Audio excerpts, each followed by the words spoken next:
So today we are reviewing the Samsung Galaxy S10 Lite.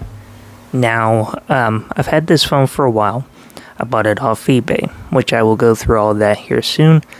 But I just haven't really made a video about this phone. Now, I don't use it all that much. That's not to say it's a bad phone. It is not a bad phone at all. It's a very good phone. It just comes with some compromises, right? It is the cheap version of the Samsung Galaxy S10, but they already had a cheap version. It's weird because I have the S10 5G, which is one of my favorite phones of all time, and it's the best of the best when the S10 lineup came out. But they did have the S10e, which was a smaller stripped down version, but the S10 Lite is a larger stripped down version, which is confusing. I understand, but we'll go ahead, break down the specs and everything and my thoughts on it. So let's get right into it. Alright, so let's get into the specs of the phone. Just as reference, I am taking this off of GSM Arena, so if there's anything wrong, hey, don't blame me. I'm telling you where I'm getting my information from. So, the phone itself has a Snapdragon 855 processor. Now that's very typical. It was in the S10. But this phone was released in 2020 when the 865 was coming out, I think. Is that right? I think so. Don't quote me on that. So it was almost a year-old processor, but it was fine. It runs great even to today. I mean, we can go through the phone here, and you can see whoops, I guess it would help if I'm connected to the internet, but there's just no stutter to it anywhere. It's just all very fluid. Let me go ahead and okay, Wi-Fi's on.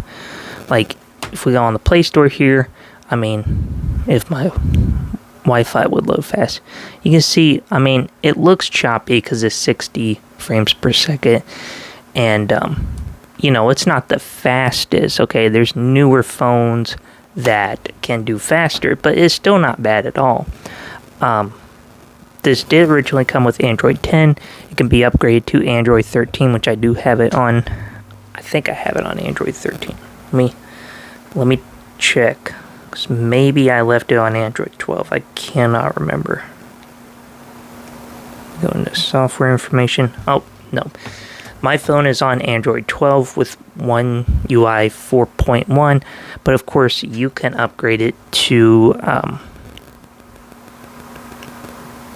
Android 13 is what I'm trying to say. Now here's some other specs for you. It has a Super AMOLED screen that is HDR capable. It is 6.7 inches across with a 394 ppi. And it has Corning Gorilla Glass 3 Plus. Sorry if I butchered that up. I think it's on the front. I don't think it's on the back. I'm 99% sure the back is plastic. It's already got tons of fingerprints on it. Let me get that wiped off. So, of course, you're giving a little bit of a compromise here. Plastic back, but you also get, flagship specs and stuff like that.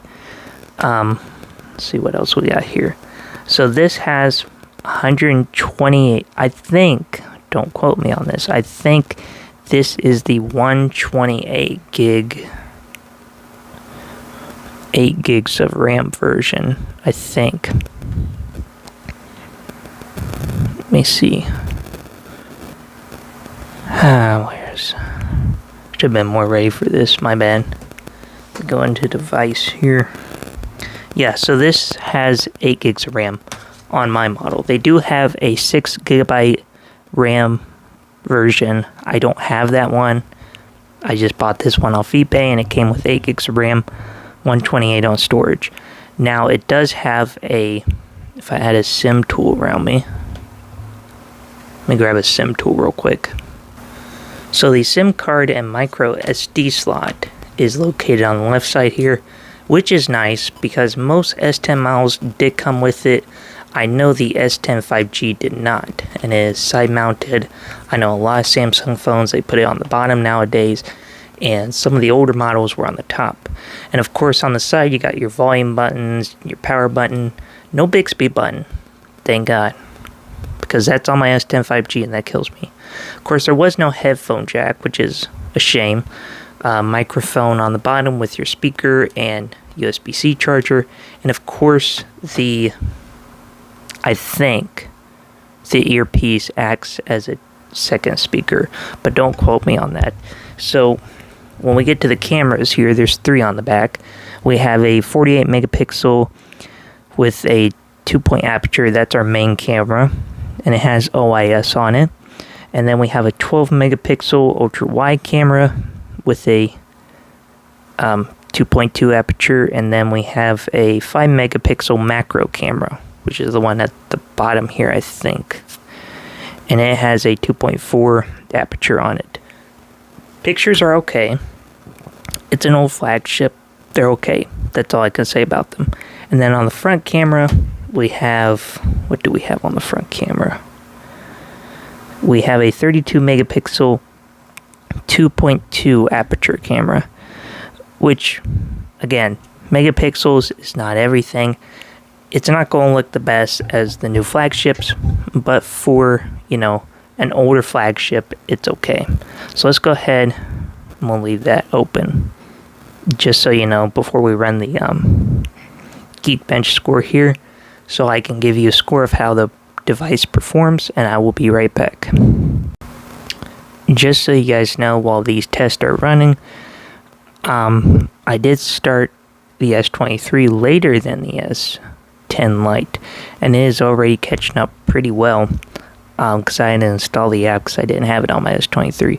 But the reason I'm doing it on both phones is to see how it compares on the 855 processor to the brand new Snapdragon Gen 2. So once this finishes, I will come back and show you the results. So both tests are done running. Let me kind of block the light here so you can see. These scores are, we got 967 on the Samsung Galaxy S10 Lite in the single core, and we got 1820 on the S23 in the single core. On the multi-core, we got 2823 on the S10 Lite, and of course on the S23 we got 4561. So this is just to really see how an older processor compares to a newer processor. But then again, it's not bad. You can see these scores aren't terrible. Now here's the thing. Should you get this phone? Well, that's debatable, because the phone that I have right here, I paid right under $100 for on eBay, and it was missing the SIM tray, so I had to replace that. But here's the thing, the S10, the regular S10, which is pretty much the same, if not a little bit better, with a higher refresh screen and stuff like that, is basically the same price. So you could get this phone. It's not a bad phone. But at the same time, you got to understand that there's more premium phones in the same lineup that are about the same price, or a little bit more. And in my opinion, you should spend a little bit extra money to get an actual S10, non-S10 Lite. But it is not a bad phone. I'm not trying to say that. It's a great phone, and a lot of S10 Lites that I see happen to be the U1 model, which, if you don't know, let me go into the phone here. If you don't know, the U1 model means that it's fully unlocked from the factory, and more than likely the IMEI is good, and it should work with any carrier. So that's it for this video. Thank you guys for watching. Sorry it was a little bit of a longer video. If you guys like reviews like this, let me know in the comments below, and I will see you guys in the next one.